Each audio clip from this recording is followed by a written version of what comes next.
right, gang, how we doing? We good? Yeah. You showed back up after listening to me for 59 minutes. I'm impressed, so thank you. So before we even start this session, here's where I'm going to start. I recognize, well, I'm going to start by turning the music off. I recognize right from the get-go, this is not a new topic. I recognize right from the get-go, you're all already doing it. I recognize we're all doing things in our classroom. So this is 50 minutes, not just of listen to Tom for another 50 minutes. I will share things, share resources. The end goal. You're going to walk away with every tool, every resource that I share. You're going to walk away with a whole slew of resources from people that I respect, that know far more on this topic than I do, that you'll walk away with an open Google Doc to do whatever you want to do with. Got it? That's kind of one of the last things that we'll share. Let me give you a quick overview of the session. We're going to have a bunch of short conversations with some folks around us. Because it's a smaller group, we'll do some quick share-outs as well. We'll talk through, like, when we use the term, phrase, like, what do we even mean by that? What are the different components to some of the why? And what's fascinating when we look at adults modeling digital citizenship, yeah, right?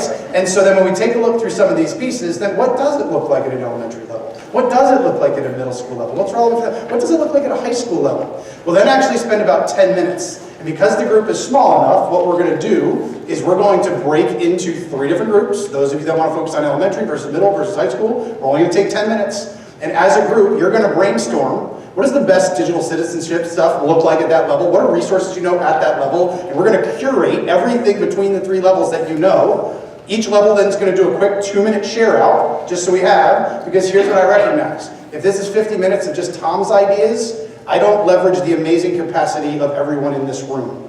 And so I want to be clear that this session is not just going to be Tom-driven. I want you guys to give and to share, because I know things are working well in your districts, but I know you also probably have some struggles. Or what is a resource?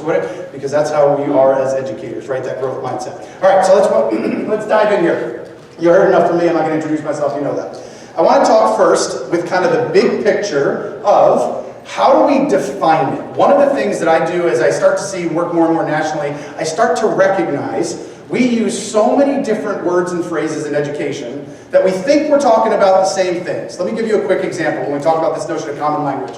I run a lot of leadership retreats in the summers. I work with a lot of admin teams. Last summer, I was working in Pennsylvania, blue ribbon, multiple schools, very high-performing district. Here's what happens. First hour of the day, we're talking through terms, we're talking revisioning, we're doing all sorts of stuff. And I'm hearing all these kind of buzzwords. And again, I said it earlier, there's reasons we use terms inside. But I start to realize, I think when I hear the term, I think they're kind of talking about it a little differently. Digital citizenship is one example. We've all heard it. We've all heard it 1,000 times. But what do we actually mean? Let me tell you what happened when I was working with this team. High performing. Now, let me tell you this as well. Their admin team, every one of their admin team had been there for 5 years. So it's not like this is new people, new ideas, 5 years. The high school principal and the assistant principal had worked together for 10 straight years. Here's what happened. Over the course of the first hour and a half, I'm kind of writing down some of the words. And it was things like this. Personalized learning, digital learning, cyber learning, blended learning. And went through all these different things. There's good reasons we use some of those words, but they were words they were just using as they were talking through. And I wrote down like 7 of them. After the first couple hours, I said, guys, I'm going to kind of go off script here. I want to make sure we're actually talking about the same thing. I'm going to start, here's what I want you to do. You're going to take the next 10 minutes, see these phrases, you've said them all to me. We're going to take those 7 phrases as an admin team, it was all our principals in central office. You've got 10 minutes, define every one of those words. I will tell you, high-performing district, they've all been together for a long time. It was the look of sheer horror. High-performing place. And I was like, oh boy, did I just make them uncomfortable? Like, I didn't mean to do it. So here's what happened. I start with what I think after 10 minutes is going to be the give me. Like, they were talking digital learning, and I'm thinking, like, all right, we're using technology, it's in the classroom, some things are digital, some things, whatever. That's kind of my mindset of where it was. So I'm thinking, my mindset, this is the baby one. This is like, here's what happens. So we start out, I said, all right, let's go. I'm not going to ask you to change papers. That would have raised anxiety. Here's what I want you to do. Who can define digital learning for me? Kind of like a term like this. I'm thinking it's the gimme. Who can define digital learning? Word for word, here's what happened. High school principal, blue ribbon school. High school principal, puts her hand up. And I say that because this isn't a place where it's all new people. This is high performing, right? High school principal puts her hand up and says, you know, Tom, I'd love to do a lot more digital learning in our class, or in our school next year. I don't know where I put it in the schedule. And I'm like, I'm trying to process, like, what is she talking about? What is she talking about? Her assistant principal, 10 years together, 5 years, same team. I'm going to quote her, looks across the room, looks right at her and goes, what the hell are you talking about? It hit me right there that we use terms like this all the time, and we're meeting different things in the conversations. I'm sure we all have some sort of mindset of what we're talking about when we say digital citizenship. But let's prove this point. Let's do this very quickly. I want you to turn to somebody next to you, at least one if you're in a small group as well. When you say digital citizenship, talk about the components that you mean when you say digital citizenship. Because there's a lot to it. What are the components that you're talking about? Turn to somebody next to you, 2 minutes. What are you talking about when you say digital citizenship? Go. All right, bring it back. Let me hear a couple ideas. Please use the loudest voice you can when you share. I would also ask this. Say your first name and where you're from. Conferences like this, if you don't leave with more connections than you came with, that's on you. Say that respectfully. First name, where you're from, just so people have context. So if somebody wants to follow up, when we say digital citizenship, give me a couple things. Just throw your hand up. I'll point to you. 10 seconds or less. What were you talking about? Go. Ethical use of information. Ethical use of information. Somebody else. Something different. Rhonda from Jeffrey. Okay, Rhonda, go ahead. The responsible use of technology. Okay, responsible use of tech. Somebody else. Go ahead. Maida from Nashville. Okay. Having a clean digital footprint. Digital footprint. Some now calling it digital tattoo. Right? Go ahead. Barbara Newport, it's also the safe use. The safe use. Somebody else. Go ahead. Randy from Grantham, we just emphasize safe, respectful, responsible. Okay, so you've got an acronym that you're working through. Somebody else. Somebody else. Go ahead. Sorry, John. John from, Sandwich. Etiquette. How do we treat one another online? You're talking adults, you're talking kids. Yes. We're going to get into that actually a little bit. One of the places I love the most is Common Sense Education. I know you've all heard of that. Yes. Obviously. When you take a look though, they've broken it down like this. Self-image and identity. How often do we hear stories of kids that take their own life because of something that happened on social media? You don't think that's, in that sense, digital citizenship, in the sense of bullying, those kinds of things, comes up far too often. Take a look at relationships, communication, digital footprint and reputation, cyberbullying and digital drama. I don't like that phrase. I mean, I don't like drama, but you know what I'm talking about. Information literacy, internet safety. I think that's probably where it all started, right? Privacy and security, creative credit and copyright. We think through those pieces. When we think about the different pieces, again, coming back to when we use a term like this, what are we actually talking about? So take a look here. This is just one of the resources. It's all on the Google Doc. 3 minutes or less. Again, trying to come to some sort of common understanding. In the next 45 minutes, when we talk about it, we're really talking about this.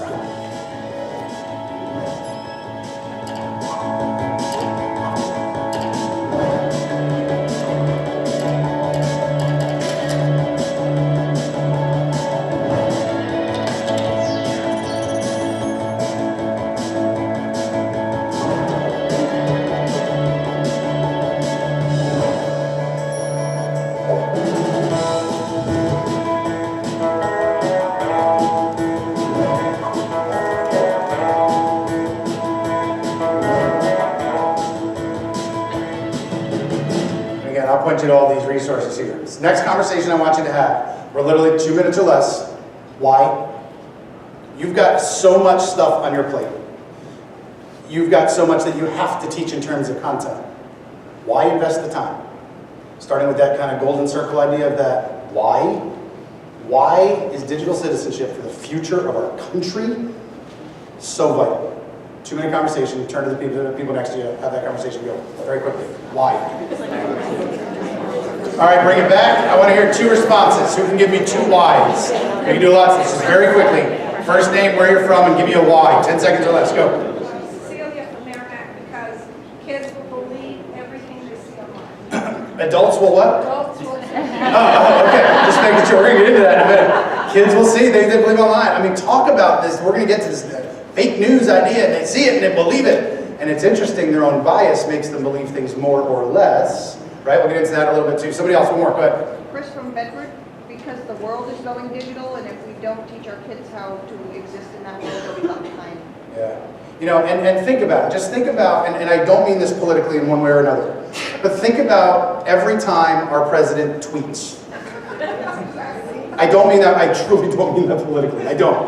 But it's amazing. Like, the stock market will move in certain directions. Like, that piece there, how digital it is, here's something thinking about it, taking the example of a president. Again, I'm not talking Republican or Democrat. A future president is sitting in one of our classrooms today.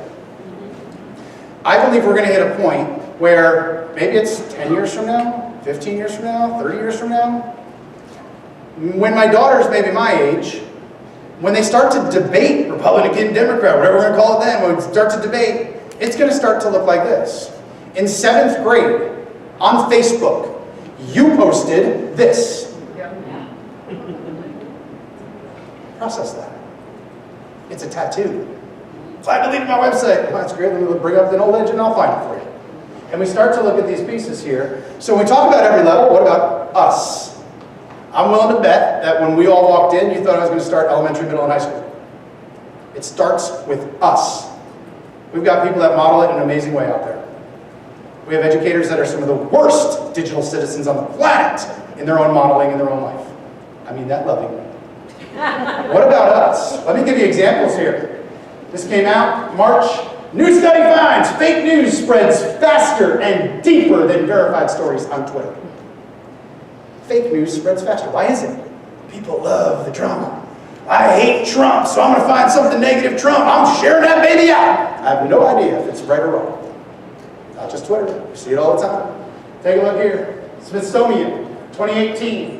Take a look. It seems to be pretty clear from our study, the Smithsonian, that false information outperforms true information.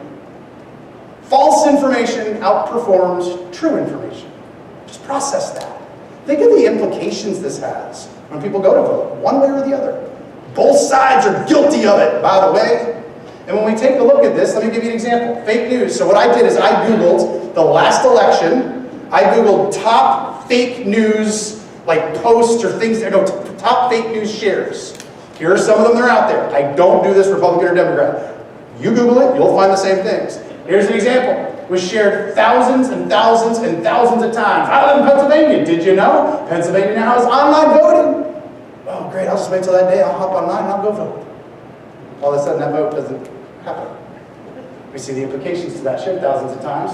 Here's one. I'll read it to you. On the left, this was the actual picture taken November 17th, 2014 from Ferguson. The person in the middle, their sign says, "No mother should have to fear for her son's life every time he robs a store." Want to see what the actual picture was? It was actually taken on October 1st. And the sign says in the middle, "No mother should have to fear for her son's life every time," this is what got changed, "he leaves home."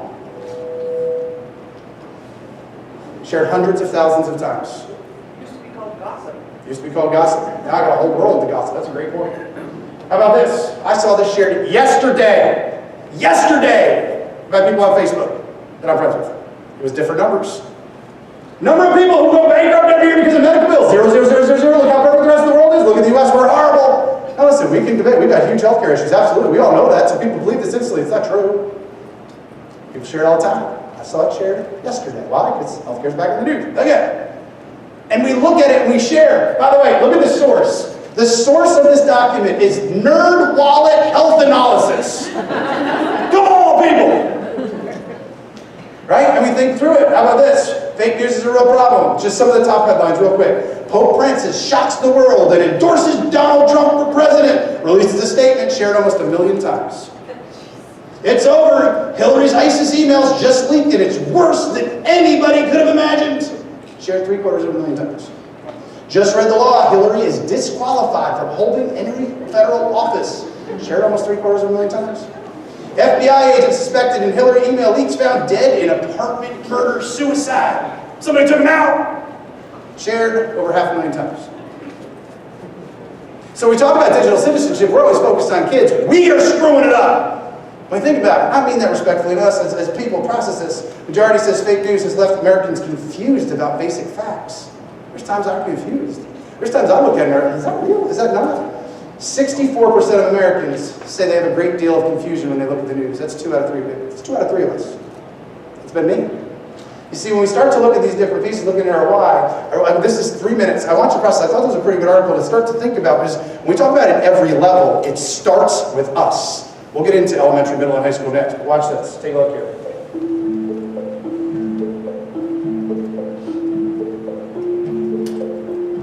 culture side. We all see that, I saw that. Sharks swimming down the highway, really?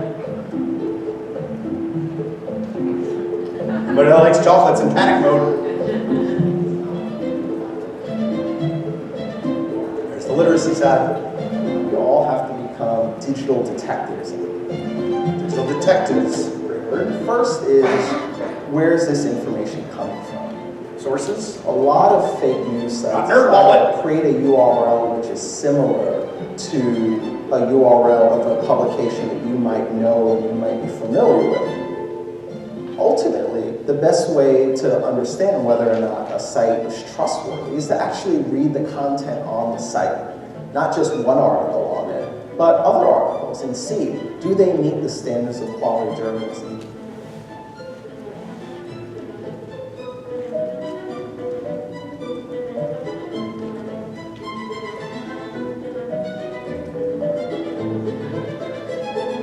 And if it makes you really angry, or really sad, or it makes you burst out laughing, that's actually a red flag to you, because it's kind of short-circuiting your logic center, or your ability to think. I can look up the author of that article. I can see the other things that they've written. Is there an author of the article? Because that's an important tip in helping us figure out whether or not this piece of information is actually real and trustworthy. By the way, are these not skills we teach second and third graders in library? That chocolate cake makes you smarter.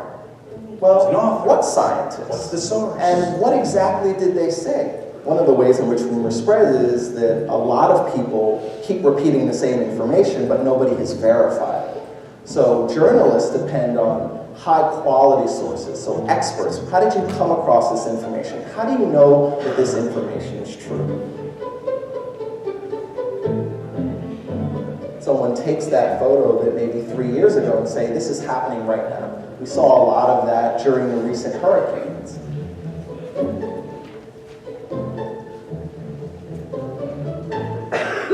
Using a reverse image search on Google can tell you where that image has appeared before and who has shared it. That can give you important tips as to whether or not the image is original, whether or not the image is in its original context. This is what we have to do. We try to drill down a little bit deeper than that first tweet that tells you that chocolate cake makes you smarter. Again, you'll have all these videos when you leave. Some other statistics. So where do people get their information today? We think this is obviously elementary, middle as well, high school as well, but even with adults, 33% from the web, 24% from mobile or smartphones, 20% from social media, 14% from cable television, 12% from regular network television, 8% from the radio, 4% from books, 4% from newspapers, 3% from magazines, 3% from ebooks. Think about how different that would have been 40 years ago. Newspapers, 90%. Radio, 8%, I'm guessing, right?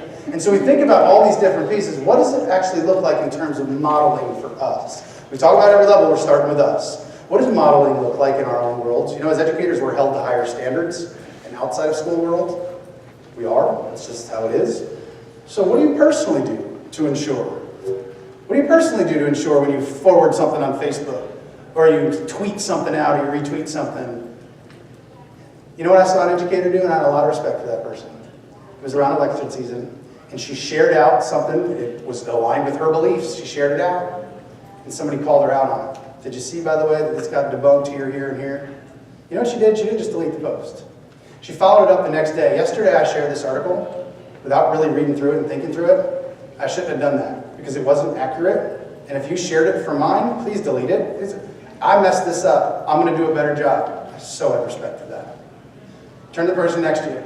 Answer this question in 2 minutes. What is modeling good digital citizenship as adults? In our schools, outside of our schools, what does it look like? 2 minutes, go. Quick conversations. All right, can I bring you back? As we turn to focus on kids, and again, everything we just talked about also relates to kids, but I think it's important we look internally first. Take a look at this for a moment. Our digital footprint can impact. Here's some things just to think through. Our online reputation and image, our real life reputation and image, our employment prospects, our admission to school, university, or groups, Our relationships with friends, families, teachers, other people in our network. The reputations of friends, families, teachers, and same thing. We can think of example after example. Here's the next quick conversation I want you to have. Can you think of an example where you saw something happen that really impacted because of a student's use, or whatever the case might be? Because we could talk about example after example of kids that had full scholarships to college, and then on social media shared something out that was racist. And the college coach, good for them, turned around and said, "You're not the kind of kid that I want on my team. Scholarships revoked. Gone." On one hand, we can say, well, I also did dumb things when I was 12 years old, 13 years old. Doesn't make it right. But it was real, I'm just being honest. So it's interesting living in this world. Some of my mistakes, my best friend knew when I was growing up. Now we make a mistake online, the whole world can know. So think about a quick conversation. Are you aware of? I'd love to let's pop some corn after this and just a couple quick stories, 30 seconds or less. What's an example you know of, especially if a kid or high school, whatever the case is, that did something related to digital citizenship that they shouldn't have done that had real world implications? Anybody watch the NFL draft last year? Anybody watch the quarterback that was projected to go, one or two, somewhere in that, Allen, whatever his name was? And the day before the draft, they found tweets from years before college, in high school. They found tweets from high school. And he fell in the draft, and he fell in the draft, and he fell in the draft. And again, understandably so, if somebody's character believes to be flawed, it cost him millions and millions and millions and millions of dollars. Now, I'm not asking you to feel bad for him. I'm saying give him an example. It's an example. Show that to our football team, who's after a game tweeting stuff out about the other team that they just played. And maybe there is a racial tone because it's see how quickly this can go. Turn to somebody next to you. Do you know examples of where this kind of stuff impacted kids in a real world way, or even a life-changing way? Lost opportunities, that kind of thing. Have that conversation real quick. Go. 2 minutes. Go.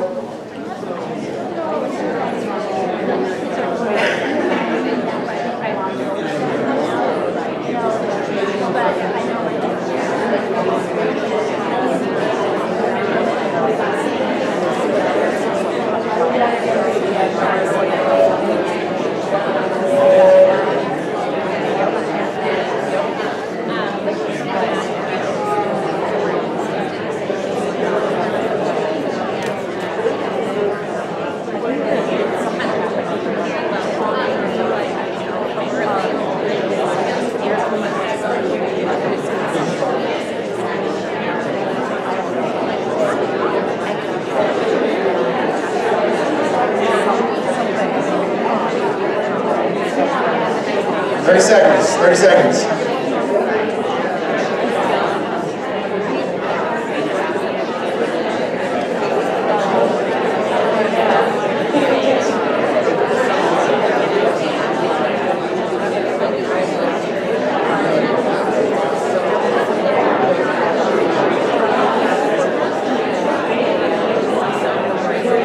All right, bring it back. Let me hear 2 quick examples that you have.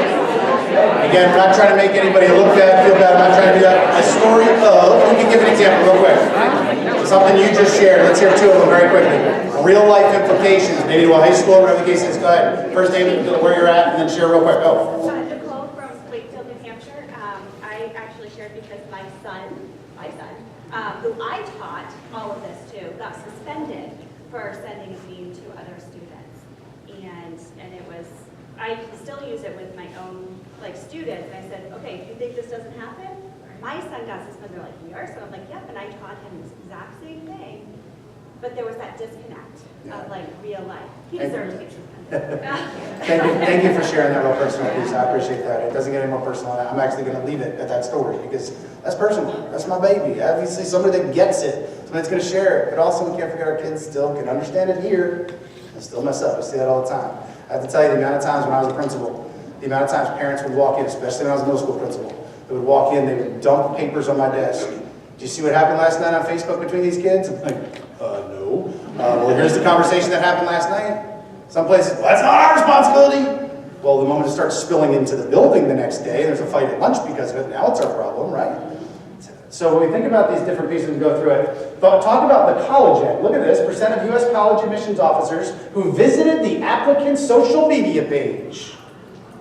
I'll tell you what, when I was a principal, I searched and searched and searched everything I could before I hired that teacher. I did. I found people on Facebook, found them on Instagram. Because here's the thing, if I'm going to trust them with the lives of children every day, why wouldn't I do that? Good friend of mine, a guy named Carl Hooker. He's in Texas. If you guys know Carl, I'll give him a shout here. One of the things he does, and you can say, oh, I wouldn't be comfortable doing that, new teacher orientation. They come in, he's talking about this stuff. He's like, guys, we're educators, we were under scrutiny of all this stuff. That morning, he takes a list of all the people, and he finds everything he can on them that's public. It's not doing anything wrong, it's public. He said the example he gave last year, they started coming in, they're having this conversation, and he said, I don't know the teacher's name, something like, hey, where's Sally? Sally, how's your trip to Cancun in August? She's like, because everything's public on Instagram. And he said, Sally, yeah, I saw you in here. And you also went to, how'd that go? Now listen, he picked a case where like the person wasn't like funneling beers out of like 5 funnels. It was like, you could just see everything. There wasn't anything wrong with it. And he said you could see people be like, oh my gosh, like literally on the spot, like, private, I need to make private. If you don't think our families are searching our teachers, hello, 2018, real world here, right? So here's how we're going to do this. We're going to take 10 minutes because I want your thoughts, your input, your resources. Here's how this is going to work. If you are most interested in elementary or you are elementary, I want you to congregate up here as a group and one person be like, I'll be the recorder. If you are middle level or most interested, because I know not every one of you are physically in buildings, or most interested in middle level, and middle schoolers are interesting folks. I love them. They're crazy, right? Middle level folks, you guys are going to go to that corner, and high school level folks, you're going to go over there to that corner. Here's how we're going to do this real quick. 10 minutes. I want you to brainstorm this. What does great digital citizenship program at that level look like? Brainstorm as many things as you know. If you have resources for it, somebody write it down, somebody put it in there so we can do it. 10 minutes. Then what we're going to do very quickly, each group will report out for like 2 minutes. Here's everything you know, here's some of the great resources, this is what we're thinking at this level. Why? Because I want to gauge the capacity of you guys. When we come back, I will share. Here's a great elementary example and program. Take a look at this. Here's a great middle school example and program. Here's a great high school example and program. Then what we will do is we're actually going to talk about the end. What about now artificial intelligence? Is it's not just photos. Now what if I can make somebody like President Obama say anything I want him to say? I'm going to show that example. And then you're going to leave with, here's all the tools, here's all the resources, here's everything that we talked about. It's at your disposal. Do it if you want. So, elementary, middle, high school, you've got 10 minutes, have conversations. Somebody in that group take some notes to report out on. Go ahead. Nominate somebody to do that. As many times as they want, so if they don't get the score they want, they can just go back and take it. You know that they're redoing it, and you get a teacher report. You just log in and put the report, and that way I know which kids are logged in. How long is that? A year. They say it's only supposed to take about 4 hours total, but since my classes are only a couple times a week for 40 minutes, and it took 1 minute to get it took one class to get everybody registered. We've been doing it for about 2 hours. So as you're coming back, look at this screen if you could, just so we can maximize time, because we only got 10 minutes left. So the Google Doc that I'm going to point you to at the end of the session in just a few minutes is completely open. All the slides I've used have also been attached, so you can use them in any way you want. But if you take a look, like I referenced, lots of resources that have been curated by educators, but also taking a look at what I'll share. But here's the one thing, I know I asked, and if you didn't do it, don't panic, but anybody that record kept for any group, I have a favor to ask you. When I share this towards the end of the day, there's a spot for elementary, a spot for middle, and a spot for high school. Any notes that you can share from what was shared from the whole group, if you could put in that section the one person that may have taken some notes, you can just copy and paste and just dump it in there, then we all walk away with the other group talked about. Because of time, can I ask maybe a minute or so, can somebody from the elementary level share for about a minute any keys that were taken away, resources taken away, things that were shared? Can somebody from the elementary group do it? Can you just share, and who you are, where you're from, just real quick? Roseanne, Hooks Memorial School in Hooks, New Hampshire. Okay, and Roseanne, nice and, actually, you know what, do you want to grab my mic, or no, you're good? No, she looked at me like crazy. I'll talk louder. All right, talk louder, go ahead. Go ahead, just want to make sure everybody can hear you, go, elementary. A few of the resources that we talked about that we've used, Common Sense Media, which is free, Google's The Internet Awesome, which is free, and they mentioned that it's almost like a gaming platform, so the kids really like that. BrainPop, which is a subscription. NetSmarts has a complete curriculum, and that is free. And then some of the discussions that we had about what people were doing. some people are doing like fakes versus real websites and realized that all the websites that they were giving the kids were fake, and they didn't realize any of that. Some of the kids were bringing that home to parents to see if they could actually fool their parents with the fake websites. Explorers.com was one of the websites mentioned.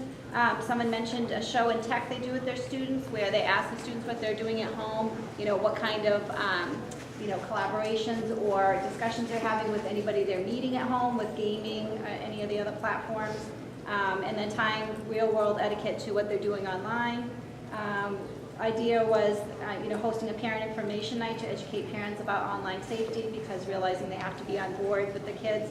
Also making sure that all of the staff at the schools are teaching online, not just etiquette, not just librarians or technology integrators.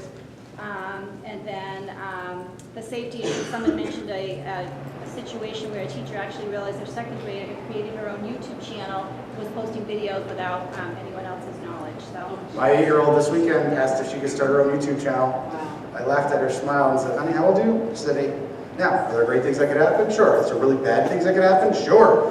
I want to take that example real quick. One of the things when I used to teach middle school computer lit for 2 years, this is like 14 years ago now, there was a site out there, it was like Manitoba or something, it was about this place in Minnesota at this lake. And I think, if I remember correctly, it was something along the lines of how they were, it was issues that they were having with all the whales in the lake in Minnesota. And I used to teach this whole lesson of like, so we got to research, like, how do we save these whales in middle school? And we'd have this whole conversation for 30 minutes. I'm going to teach this lesson.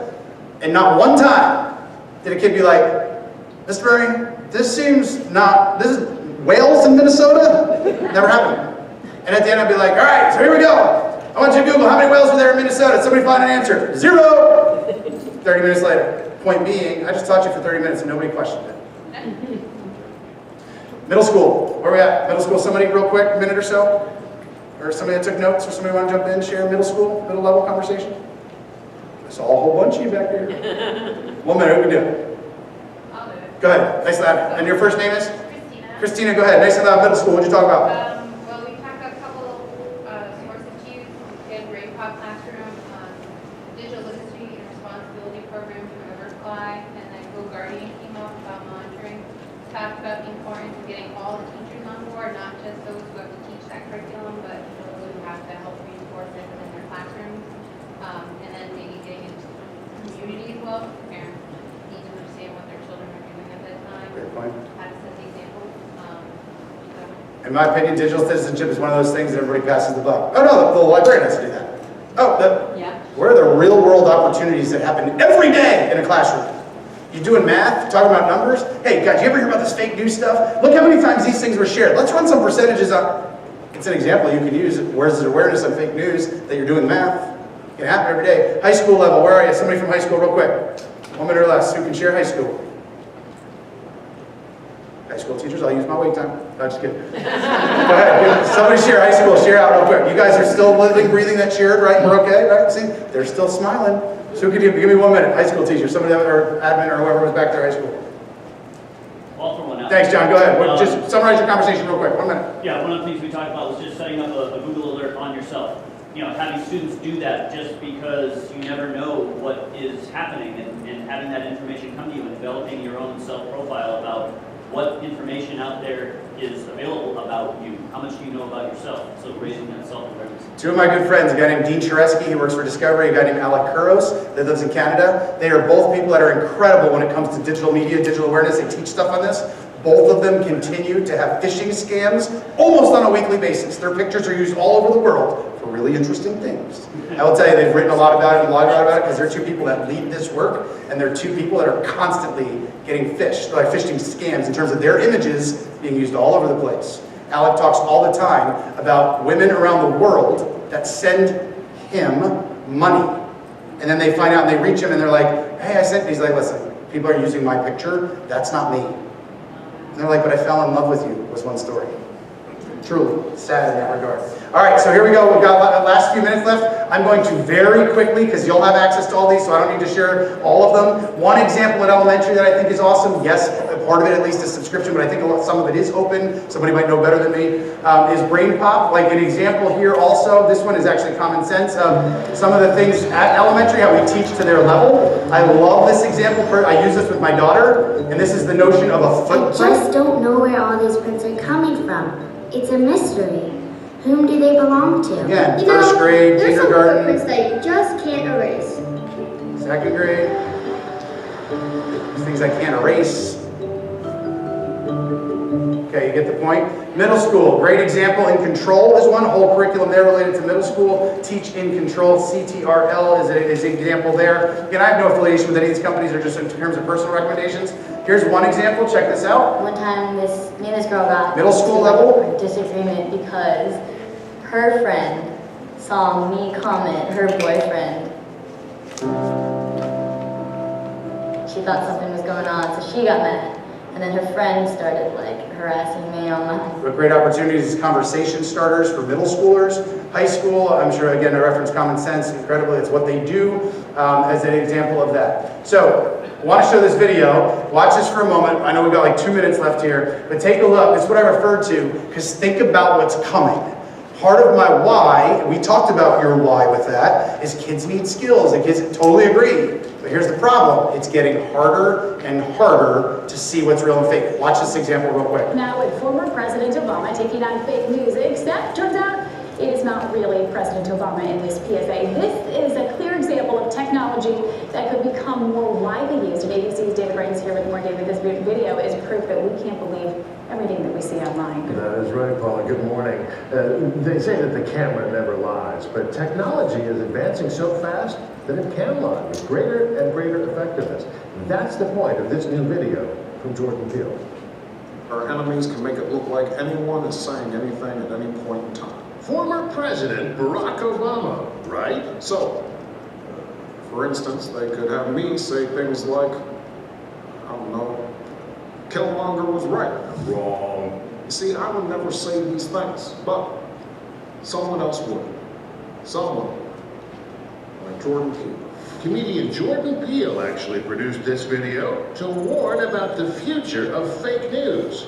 The technology uses sophisticated artificial intelligence tools able to turn familiar faces, even presidents, into puppets. Now there is software that can be purchased and done at home, and within a few days you can manufacture what someone says in a video. Most people use it for harmless fun, like inserting Nicolas Cage into movies where he doesn't belong. But it can be scary stuff. Recently, hackers took this image of Parkland High School senior Emma Gonzalez tearing up a gun range target for Teen Vogue. They manipulated it to come up with a clip that appeared to show her tearing up the Constitution instead. Just the sort of So you get the point, that link's in there as well. But you think about how that's changing, and it makes our world harder and harder to do this stuff. So the digit pieces that we did 5 years ago may be totally irrelevant. I mean, they might still be good, but when you start to think about that, and yes, it goes far beyond fake news, but it's just so prevalent in what we're doing, it's getting hard. And we see that from where we started. Adults struggle with this. Bottom line, this has to be a priority. It is the safety of our kiddos. I want to actually end on two things. One is, write that bit.ly down. I remember bit.lys are case sensitive. I'm sorry I didn't change the URL from other conferences I was at. I just customized that. So write that down, bit.ly/NV-MEGA-DC. It is an open document. I will close it tonight, so I would ask, please don't just ship that out on Twitter right now. I don't want somebody going there and digitally Citizenship, just messing around with it because we're all here. It's open for you guys to do what you want with it from this session. But I want to end, once you've captured that, on a story that's real personal to, where are you, in the room? Can you come over here for a moment? She joined me at the break and she shared a story that we're going to end up. You want to talk about it being real? You want to talk about it being hit home? There's nothing that I said that can top the why behind what she's going to share. 1 minute. This is. I'm actually doing a presentation this afternoon on online digital safety, cyberbullying, respect, kindness. When I listen to all of you, and I'm an educator myself in Vancouver, British Columbia, and when I listen to all of you talk about digital citizenship and moral responsibility and what we're going to teach our kids, and there was someone in here that mentioned that a friend of their a daughter wanted a YouTube. Well, my daughter was Amanda Todd, and I don't know if you remember the story, but you might remember the video. 6 years ago, she created a black and white YouTube video that shared her story online, and it went viral the day after her suicide. And she was 15 years old, and she was bullied, cyberbullied, and she was sextorted online. She started by having a YouTube channel, and she was found by a predator who pretended he was someone her age. I'll share more of that this afternoon. But what I have to say is thank you all as educators for having a passion and wanting to learn more. And when you talk about common sense education, and you talk about net smarts, well, I have learned from globally traveling that what we're teaching our kids here, what you're teaching your kids in New Hampshire, in the United States, is no different than what we're teaching our kids in Canada, or what they're teaching their kids in Ireland or the UK.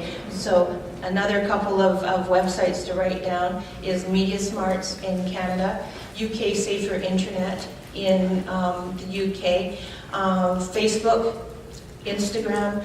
They have parent resources and educators' resources embedded into their site. You just have to search for it. And so our social media networks, their content is trying to keep up with what's happening in the social world for our children. It's just really hard. And one thing I want to talk about this afternoon is more about what do we teach our adults, parents, educators, our community leaders, because it takes a whole bunch of us to make sure that we make the change, to make sure our kids are safe, and that they do become the future leaders of the world with a good moral compass. So, hope to see some of you this afternoon. Can we give her a round of applause for our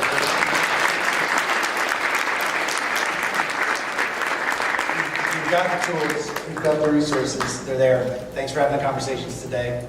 There's no better way to end than that. Stories, they're there. You can save a kid. You can help. A conversation, teaching a lesson. Thank you for the courage. Thank you for sharing. Have an awesome day, guys. Appreciate it. Use the tools, use the resources. Thanks for being here.